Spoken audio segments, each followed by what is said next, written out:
Boa noite, irmãos. A graça e a paz do Senhor Jesus. Muito bom estar aqui com os irmãos outra vez, né? Geralmente eu tenho ido embora logo na parte da manhã no domingo. Tem uma igreja lá em São Paulo, eu também pastoreio lá. Mas dessa vez o pastor pediu para a gente ficar de noite também. E quero confessar aos irmãos, e há muito tempo a gente tem trilhado esse caminho do ministério pastoral e os desafios nunca diminuíram. Pelo contrário, né? A gente está vivendo nesse tempo pós-moderno com tanta coisa ao mesmo tempo. E o desafio de ser igreja tem crescido a cada dia, né? O desafio de ser cristão tem crescido muito. E uma das coisas que eu tenho pensado ao longo dos anos é o quanto de entrega eu tenho que ter, e dependência eu tenho que ter, para viver o Evangelho conforme as Escrituras, conforme o texto sagrado. E eu posso dizer a você que, tanto eu quanto você, vamos encontrar seríssimos desafios para ser um cristão que seja testemunha viva do puro Evangelho de Cristo, nessa terra, né? E hoje eu quero partilhar com os irmãos uma coisa que já está no meu coração há algum tempo. E eu quero falar um pouquinho hoje de arrependimento. Talvez seja uma mensagem que não tenha se escutado muito ultimamente. Porque arrependimento é uma coisa que dói bastante. Quando ele é profundo, ele atinge a nossa alma. E tem arrependimentos que custam muito caro. Mas a mensagem central do Evangelho é levar o homem ao arrependimento. Levar o homem a reconhecer não só as coisas erradas que faz, como também o que ele é. Porque o arrependimento leva você a ter uma noção clara de quem você é e de quem Deus é. E o profeta Joel, quando fala desse tema, lá no capítulo 2, no versículo 13, ele diz assim: dilacerai, ou melhor, rasgai o vosso coração, e não as vossas vestes, como de costume. Voltai para Deus, o vosso Senhor, porquanto Ele é tardio em irar-se, grandioso em misericórdia, compassivo, paciente, todo amor e capaz de mudar seus desígnios, e suspender a desgraça prevista, e trazer uma bênção. É um texto difícil, porque é um texto que está chamando uma nação a um arrependimento coletivo, um arrependimento de uma volta sem nenhuma maquiagem espiritual para Deus. Esse texto, quando eu vi algumas vezes no passado, e fui trabalhando ele na minha mente, no meu coração, e entrando no contexto histórico dos tempos do profeta Joel, o que eu percebi? De que o povo estava entrando numa encenação espiritual, dizendo que estava se arrependendo de tanta coisa, mas no fundo, o coração estava distante, estava longe. E Deus então chama o profeta e diz: olha, não é esse tipo de atitude que eu quero que o povo tenha comigo. Eu quero que o povo tenha um outro tipo de atitude. Que ao invés de fazer uma encenação, o povo venha na minha presença e se rasgue, de forma que eu visito esse povo e trago sobre esse povo não só a cura que precisa, como a libertação que precisa e a restauração que precisa. De forma que o caminho da vida cristã, se tem uma coisa que você nunca vai poder deixar de fora, é você se arrepender a cada dia daquilo que pode afastar você da presença de Deus, daquilo que pode distanciar você de Deus, e daquilo que pode formatar às vezes uma imagem de aparência, mas não de essência. Então eu quero partilhar um pouquinho esse texto com você, e eu gostaria de estar partilhando uma palavra cheia de promessas para você sair daqui feliz. Mas tem misericórdia aí, irmão, aperta o cinto aí, porque nós vamos entrar numa situação um pouquinho mais tensa, mas talvez você saia daqui com decisões novas, com caminhos novos a prosseguir e a viver esse Evangelho maravilhoso de Jesus. Arrependimento é um remédio duro, difícil, mas necessário. Às vezes eu comparo arrependimento ao mertiolate. Lembra do mertiolate antigo? Quem é que lembra desse negócio? Era remédio ou era veneno? Não sei até hoje. Mas eu sou daquele tempo que a molecada andava de carrinho de rolemã na rua. Lembra disso, não? Carrinho de rolemã? Rapaz, na rua da minha casa era uma doideira, quando era moleque. Descia o morrão, carrinho de rolemã e tal. Aí a gente botava freio de cabo de vassoura para poder parar no final da pista, lá embaixo, quando dava para parar, né? Mas eu me lembro muito bem que quando falhava o freio, meu irmão, que você saía de cima do carrinho, sabe o que virava o freio? Aqui, ó. Ficava aquela lista vermelha no asfalto. Mas isso era tranquilo, porque eu sabia que aquilo era sinal de que minha mãe ia usar o... Eu falei, rapaz. Aí o que a gente fazia? Fazia o seguinte, eu tenho que esconder esse machucado. Eu tenho que, se a minha mãe ver esse machucado, eu já sei como é que vai ser a sequência da cura, né? Então escondia. Só que daí minha mãe ia colocar o short para lavar na máquina e virava assim, mas que sangue é esse? Aí ia direto. Vem aqui, menino. Você não está machucado? Não? Eu falei assim, não estou não, mas já sarou já. Eu já estou bom. Deixa eu ver, pode ir lá no quarto que eu quero ver. Aí estava aquela casca gigantesca, sabe? Escondia. Aí a mãe falava assim, vai lá no banheiro que nós vamos passar sabão nisso aí. Mas era o sabonete com a bucha vegetal. Lembra da bucha vegetal, não? Você lembra disso aí, não lembra? Aquela que secava, assim, aquele negócio. Fala, irmão. Aí minha mãe, falei assim, mãe, só apertar mais um pouquinho, vai chegar no osso, pode ficar tranquilo. Mais um pouquinho só. Aí minha mãe, não, menino, tem que sarar isso aí. E dói. Aí ia para o quarto, deitava de lado, a minha mãe falava assim, agora a gente tem que desinfetar esse negócio. Usava água oxigenada. Sabe por que vocês estão rindo? Vocês são desse tempo aí, essa turma aí. Está lembrando direitinho do negócio? Aí usava água oxigenada. Aí o negócio chegava a espumar. Não era assim, não? Tirava a oxigenada, eu falei assim, agora está na hora do nosso maravilhoso mertiolate. Rapaz do céu. Que dor, cara. Que dor para sarar. Aí no outro dia estava tudo seco. Esse é o processo. Às vezes, a profundidade de um arrependimento é um processo doloroso, que a gente tenta evitar, às vezes a gente tenta fazer caminhos.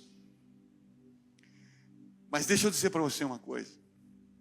Quando a gente evita a cura que o arrependimento traz, você só faz crescer feridas, só faz crescer ferimentos e machucaduras ao longo da sua carreira, que não vai permitir que você viva uma vida que vale a pena, que não vai permitir você alcançar alguns patamares espirituais preparados para aqueles que querem realmente estar mais próximo de Deus. As dores vão fazer parte do nosso caminho, do nosso trilho. É impossível ser um cristão temente a Deus e viver nesse mundo que a gente está vivendo sem passar por processos em que a mão de Deus às vezes vai espremendo a gente, trabalhando algumas coisas ao nosso redor para nos levar para perto dele, porque a intenção de Deus é puxar você para perto, sempre foi. A intenção de Deus sempre foi trazer você para junto, nunca para longe. A vontade dele é que você esteja pertinho dele, andar pertinho dele. Ele vai aparando coisas, acertando coisas, trabalhando na sua história, trabalhando no seu tempo de existência, pegando essências, coisas importantes do seu caminho e trazendo você para perto. E quanto mais perto você chega, mais o trabalho do Espírito de Deus vai movendo coisas, transformando você em imagem e semelhança da criação que ele fez lá no Éden. A essência não é a aparência. A essência é quando o coração lá dentro se prostra e você presta a Deus então um culto que vale a pena. O profeta Joel naqueles dias estava enfrentando uma nação que estava totalmente fora dos propósitos de Deus.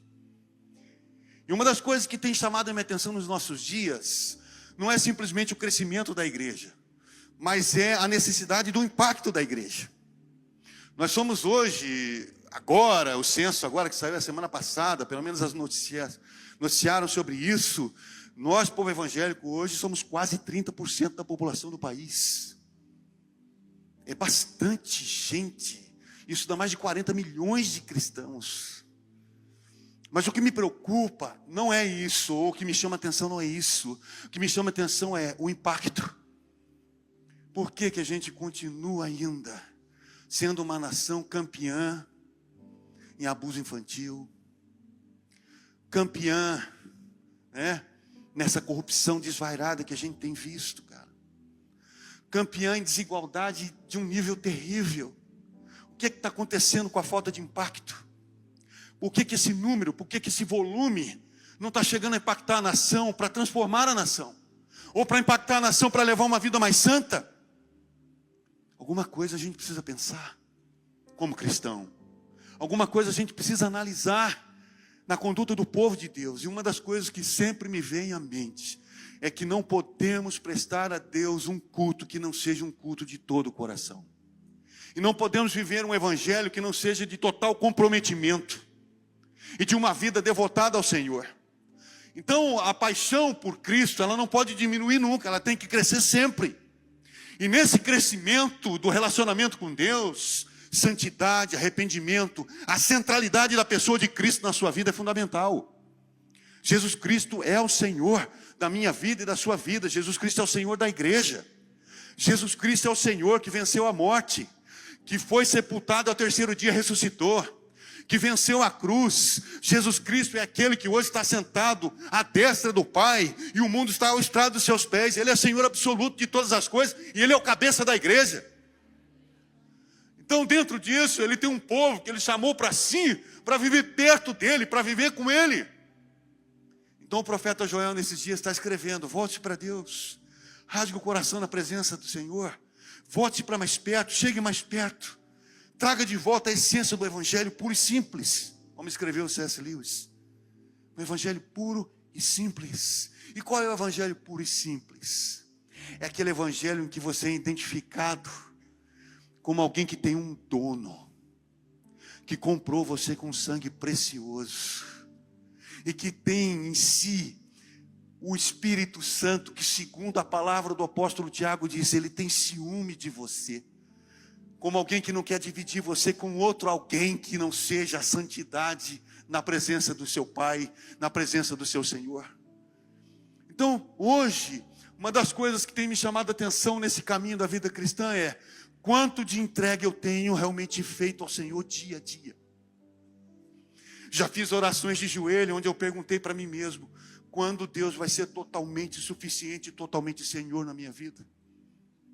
E a minha resposta sempre vem a palavra: a cada dia, arrependa-se daquilo que for necessário, refaça caminhos, lembre-se de cada queda, recomece de novo, porque a porta nunca fecha, e o braço do Pai nunca se encolhe.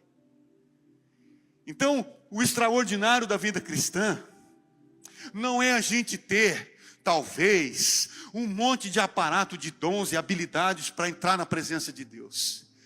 A grande questão da vida cristã é o coração simples e puro de devoção a um Deus que merece o melhor da nossa vida.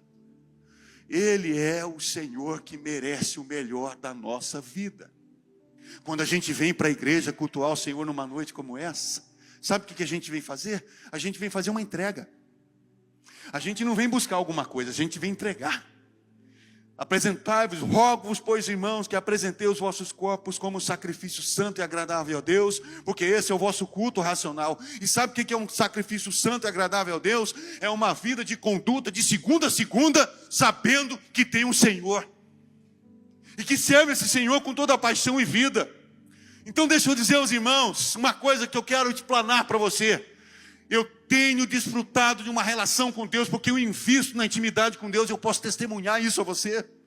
É uma alegria servir ao Senhor, é uma alegria pertencer a Jesus, é uma alegria viver o Evangelho, é uma alegria crer na palavra, é uma alegria pertencer à igreja. Deixa eu dizer para você, você, nós estamos crucificados para o mundo crucificado para nós, e um dia a igreja subirá e estará com Ele eternamente.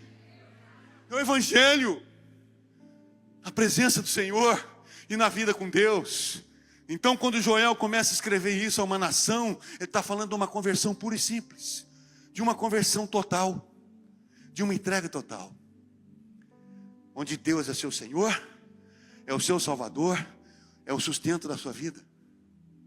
Tem gente enganada achando que é o salário que sustenta você no final do mês. Você está enganado. Está enganado. É simplesmente um meio que Deus usa para sustentar a sua vida. Porque a fonte sempre vai ser o Senhor. A fonte sempre vai ser o Senhor. Eu já provei isso na minha vida nesses anos todos. Quantas e quantas situações você passa no ministério pastoral ao longo do trilho. Eu me lembro que quando eu vim para o ministério, eu saí de um trabalho profissional, no auge da minha carreira. E eu me lembro muito claramente quando o meu superintendente na montadora falou assim: rapaz, para onde você está indo? Você vai ganhar mais dinheiro? Foi a pergunta que ele fez para mim. Você está indo para onde, afinal de contas? Eu falei assim: eu estou indo para a igreja, aonde eu sou membro. E o que você vai ser lá? Eu fui chamado para ser pastor em tempo integral lá. Mas eu vou perguntar para você, isso vai dar mais dinheiro? Eu falei assim: rapaz, eu vou dizer para você uma coisa. Pode ter certeza que não. Isso faz quase 30 anos. Sabe quando faltou alguma coisa na minha vida? Nunca. Nunca. Sabe quando deixou Deus faltar alguma coisa? Nunca. Porque Ele é a fonte. Os meios, Ele usa o qual Ele quiser. E é por isso que eu posso dizer para você em alto e bom tom: quando você tiver de fazer caminhos de volta, quando você tiver de se levantar de uma queda, quando você tiver de enfrentar a cura de uma ferida, quando você tiver de tratar alguma decepção, seja o que for, deixa eu dizer para você, Ele é a fonte. Mesmo que seja um mertiolátio, pode ter certeza que ele vai passar, vai doer, mas vai sarar.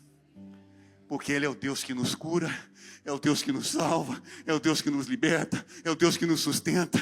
E eu posso dizer isso para você em alto e bom som. Posso dizer isso tranquilamente, de todo o coração a você: Deus tem sido comigo. Nesses anos tenho vivido um bom tempo da minha vida, e eu estou hoje vivendo o melhor da minha vida. Tenho minha família, tenho a minha mesa, minha casa. Tenho coisas que muitos não têm por causa de Jesus. Jesus é bom demais. Jesus é maravilhoso. Então o profeta Joel vai lembrando o povo para fazer esse movimento na presença do Senhor. Um espírito de quebrantamento generalizado, acompanhado de uma sinceridade profunda. O que é que eu venho aqui? O que é que eu estou fazendo na igreja do Senhor? Eu quero oferecer o melhor que eu tenho. Devoção, santidade, vida separada, sinceridade, coerência. Não consigo chegar na perfeição, e você também não. Mas a coerência é que um filho de Deus sempre refaça caminhos, quando necessário. Foi dito isso ao povo de Israel durante séculos. Quando nós olhamos para a saga do povo de Israel, você vai ver que aquele povo começa oriundo do pai Abraão, nosso pai na fé. Um povo que teve que passar por 3 cativeiros severos para entender quem é Deus. Cativeiro egípcio, que durou 400 anos. Cativeiro assírio, 250 anos. Cativeiro babilônico, 70 anos. E Deus sempre levantando profeta atrás de profeta para dizer para o povo: volta para mim. Nunca foi a primeira advertência: vocês estão perdidos. Não, pelo contrário, sempre foi a primeira advertência: volta para mim. Eu quero vocês perto de mim. Diz isso tão claramente através do profeta Oséias, lá no capítulo 4, quando ele fala: quando Israel era menino, eu já o amava.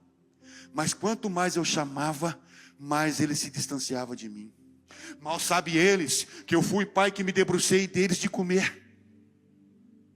Ou seja, às vezes a gente está vivendo num tempo evangélico que o povo está se esquecendo de fato quem é o Senhor e quem deve ser adorado, quem deve ser lembrado, quem deve ser louvado, quem deve ser engrandecido. Deixa eu dizer para você: ninguém dentro dessa igreja, nesse lugar, merece toda a honra e toda a glória que não seja Jesus. Ninguém. Ninguém todo o tempo. Enquanto nós existirmos, nós temos que lembrar a quem é devida toda a nossa devoção e vida. É o Senhor, é o Cristo, que deve ser o centro da mensagem do Evangelho, que deve ser o centro dos púlpitos, que deve ser o centro da canção, que deve ser o centro da pregação. É Ele. É a mensagem da cruz que leva o homem ao arrependimento, que leva o velho homem a morrer para que o novo homem possa nascer. Essa é a essência do Evangelho. É esse Evangelho que, quando vivido com sinceridade, com o coração que se rasga, que se arrepende, é esse Evangelho que vai impactar a sociedade do nosso tempo. Quando o povo assume a responsabilidade de ser sal da terra e luz do mundo. Um sal que é invisível, mas que causa uma diferença no sabor. Não é assim? A gente sabe quando a comida está com sal e quando a comida está sem. Agora a pergunta que eu faço: quando você põe o sal na comida, você vê o sal? Vê ou não? Que se você colocar o sal na comida e ver o sal, eu vou te contar. Misericórdia, irmão. Você não vê, porque ele dissipa. Mas você sente. E sabe o que quer dizer? Quando a gente vive com o coração rasgado na presença de Deus, a gente é esse sal que é sentido, que é percebido. Pessoas que se aproximam de um homem, de uma mulher cheia do Espírito Santo, sabem, sentem. Pessoas que pregam o Evangelho sem usar a palavra, que testemunham através da conduta, que testemunham através das decisões e das escolhas que fazem. Ao mesmo tempo, a gente é luz, que tem que aparecer. Mas toda luz que brilha em nós tem que apontar para Cristo, e nunca para nós. Toda luz tem que apontar para Cristo e nunca para nós. E esse é o segredo da gente viver o Evangelho. Quando você vai vendo, por exemplo, o ministério de Jesus junto ao ministério de João Batista, você vai ver um João Batista sempre apontando para Cristo. Sempre apontando para Cristo. Quando disseram para ele: olha, João Batista, estão dizendo que você é Elias, estão dizendo que você é o Messias, estão dizendo um monte de coisa a seu respeito. Ele diz: não. Eu sou simplesmente uma voz que clama no deserto, um caniço agitado pelo vento. Não sou eu. Não sou eu.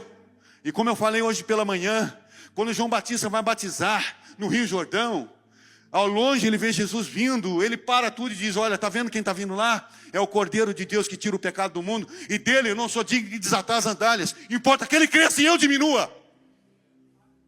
Esse é o Evangelho, essa é a vida piedosa em Cristo Jesus. Eu e você fomos chamados para diminuir, para que ele cresça. E se você quer brilhar, aponte para Cristo. João Batista apontou para Cristo, Cristo apontou para o Pai. Eu não posso apontar para mim, eu tenho que apontar para Ele.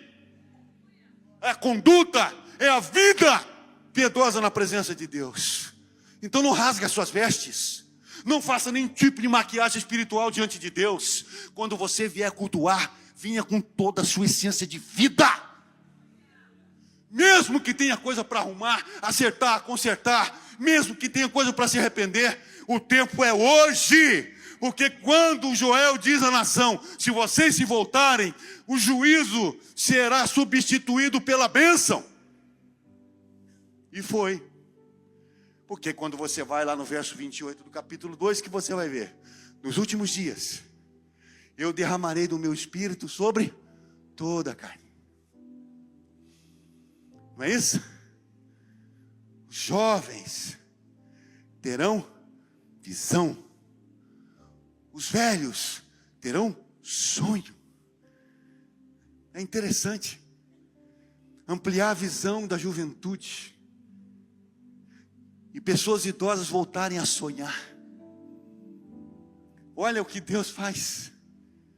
Então, quando a gente anda firmemente na presença do Senhor, deixa eu dizer para você: não há sonho que morra, não há visão que não deixe de se ampliar. Mas é isso quando o povo rasga o coração na presença de Deus, e não simplesmente traz diante de Deus uma maquiagem qualquer.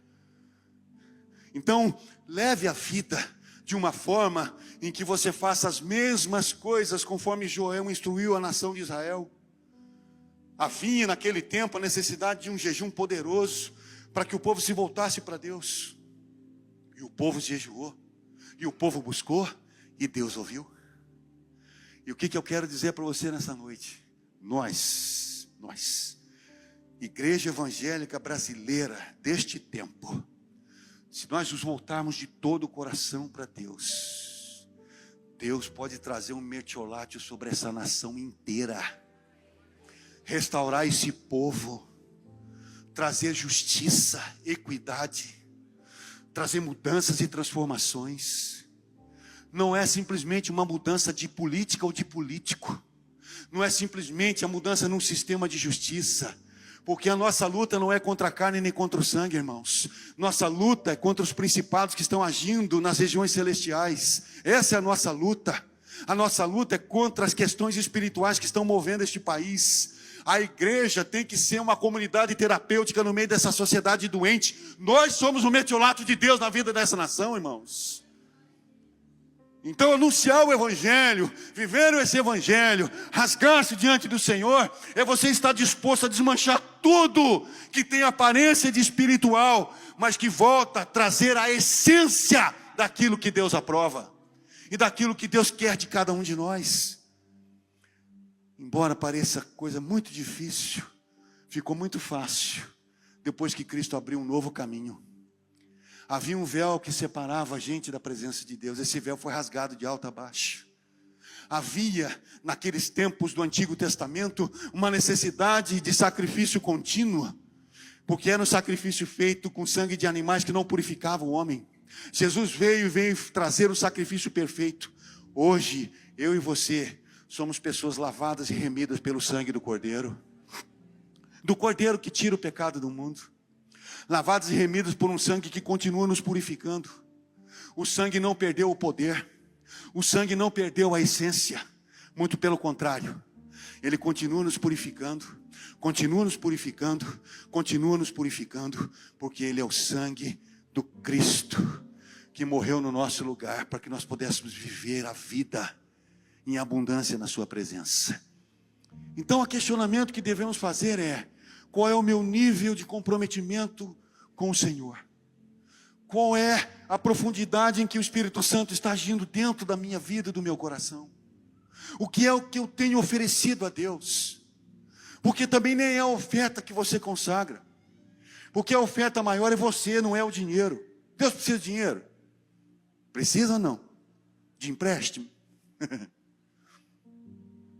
eu falar para você uma coisa.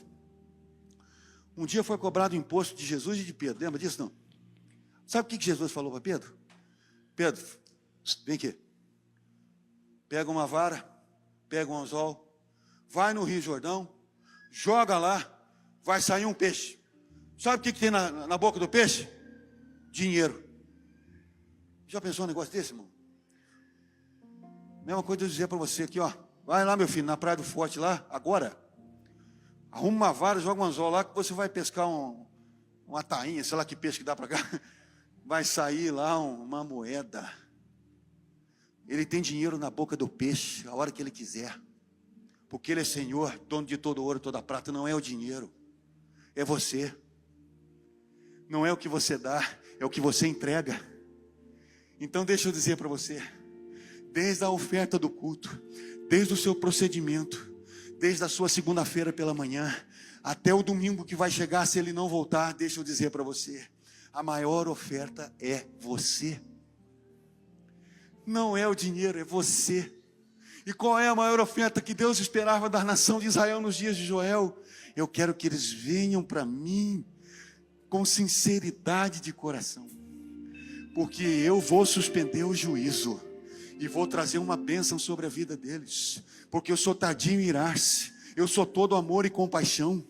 O que eu quero é que você se aproxime, esteja você como estiver, esteja você na situação espiritual que tiver, esteja você no nível espiritual que tiver. Deixa eu dizer uma coisa, entregue a sua vida todo dia ao Senhor. Não é um dia, é todo dia. É todo dia você entrega, é todo dia você se coloca diante do Senhor, é todo dia você se apresenta diante dEle. E eu vou dizer para você uma coisa, nada nessa terra vai poder abalar você durante o caminho. Você vai sofrer as lutas, você vai passar as dificuldades, você vai passar pelos estreitos, você vai passar por muitas situações, mas deixa eu dizer para você, quando você está com o coração calcado na presença de Deus, não tem o que tire você do caminho. Foi assim com os homens lá na Galeria da Fé, em Hebreus capítulo 11. Quando você abre a Galeria da Fé, em Hebreus 11, você vai ver os heróis da fé. Homens como Sansão, está lá. E olha que Sansão aprontou, irmão. Sansão aprontou para danar. Você vai ver homens como Jefté, você vai ver homens como Abraão, você vai ver homens como Moisés, você vai ver homens como Davi. A minha pergunta é, destes, quem não pecou? Alguns deles cometeram pecados gravíssimos. Mas sabe qual foi a decisão desses homens? Se prostrar diante de Deus, rasgar o coração e continuar. Se prostrar diante de Deus, rasgar o coração e continuar. Então o meu convite a você essa noite é: prostre-se, rasgue o seu coração na presença de Deus, e a visitação do Senhor virá sobre ti, e o poder do Altíssimo renovará suas forças, e o cansado dará novas forças, e aqueles que estão desistindo, Ele dará um novo ânimo, pois o Senhor não nos chama antes de qualquer coisa para nos aproximar e vivemos próximo à presença dEle. Essa é uma das coisas que o Evangelho traz para mim e para você como desafio nesse tempo que a gente está vivendo, nesse tempo moderno que nós estamos andando hoje. Então, arrependimento pode ser doloroso, mas quando ele entra na sua vida pelo poder do Espírito Santo, faz de você um vaso novo, reconstruído, renovado para a glória de Deus, para ser cheio do Espírito Santo, para ser testemunha viva do Evangelho, para ser sal da terra e luz do mundo, e para viver uma vida extraordinária, porque quem serve ao Senhor não para na mesmice, pelo contrário, tem caminho novo pela frente, tem caminho novo pela frente para mim e para você, em nome do Senhor Jesus. Então que você possa guardar essa palavra, que você possa sair dessa noite hoje entendendo que pode doer os processos de Deus, mas todos os processos de Deus vão contribuir para o bem da sua vida. Quando a gente lê Romanos, que diz os propósitos, os planos de Deus, ou todas as coisas cooperam para o bem daqueles que amam a Deus, não está dizendo que tudo coopera para o seu conforto, está dizendo que coopera para o seu bem, não é para o seu conforto, é para o seu bem. E às vezes para o seu bem pode doer um pouco, mas é uma dor que sara. Amém? Louvado seja Deus. Vamos ficar de pé para a gente orar. Pastor Rafael. Que importa quem seja, e nem o meu prazer está. Quero estar junto com o pastor, orando por você. As suas sandálias. Às vezes, quando a gente faz um apelo, as pessoas às vezes ficam olhando para o lado para ver quem vai e quem não vai. Já viu isso, não? Uma vez eu tomei uma decisão de quando eu visse uma palavra que desafiasse meu coração, eu falei assim: eu não quero saber quem vai, eu vou. Porque quando eu declaro que a palavra falou comigo, eu estou dizendo, tanto nesse plano físico quanto no plano espiritual, eu quero. Se você precisa ou você quer que nós oremos juntos por você, vem aqui e eu vou orar por ti. Pode vir, Deus abençoe. Pode vir quem quiser, para que Deus possa visitar você, visitar a sua vida conforme a vontade dEle, conforme o querer dEle. Deus, toca na minha vida, toca no meu coração, toca na minha alma, renova o meu interior, Senhor. Pode vir quem quiser, pode vir. Perdendo tudo por Glória seja dada ao Senhor, e Pai. com alegria. Pode vir, louvado seja Deus. Todos os meus dias, Senhor, tomar nas tuas mãos o teu povo. Abençoai, Senhor, com tua graça e misericórdia. Soberano, Toma nas tuas mãos a tua igreja, toma nas tuas mãos os teus filhos, Senhor, abençoando suas vidas com graça e poder. Que haja visitação poderosa do Senhor na vida deles, ó Deus, em nome de Jesus. Que possam compreender o quanto o Senhor ama, a tua graça, a tua misericórdia venha e visite a vida dos teus filhos. Tu és o nosso Deus e refúgio da nossa vida, Pai. Toma nas tuas mãos cada um dos teus servos, para que recebam não só a visitação, também a restauração da parte do Senhor. Traz essa visitação com teu poder e graça, com tua misericórdia, Senhor, em nome de Jesus. Abençoando o caminho, fortalecendo durante a jornada, Senhor. Eu peço a Ti, Pai, em nome de Jesus, que pelo poder do Senhor, vidas sejam renovadas, vidas sejam restauradas, vidas sejam curadas. Eu peço pela Tua misericórdia, Pai, que essa visitação venha da parte do Senhor e o Espírito do Senhor os conduza num bom caminho, num caminho novo e vivo, para a glória do Teu nome, Pai. Em nome de Jesus, seja sobre eles a Tua poderosa mão, seja sobre eles a Tua graça, a Tua misericórdia. Em nome de Jesus, em nome de Jesus. Levanta a tua mão aí nessa noite e declara: Aleluia, Pai. Soberano em poder, Ele virá. Aleluia, louvado seja o Teu nome, Senhor. E o Bendito seja o Teu nome, Senhor. dele, Glória seja dada a Ti. Ele traz Em todo tempo. consigo a sua recompensa. Oh, Pai, nós te exaltamos e adoramos o Teu nome.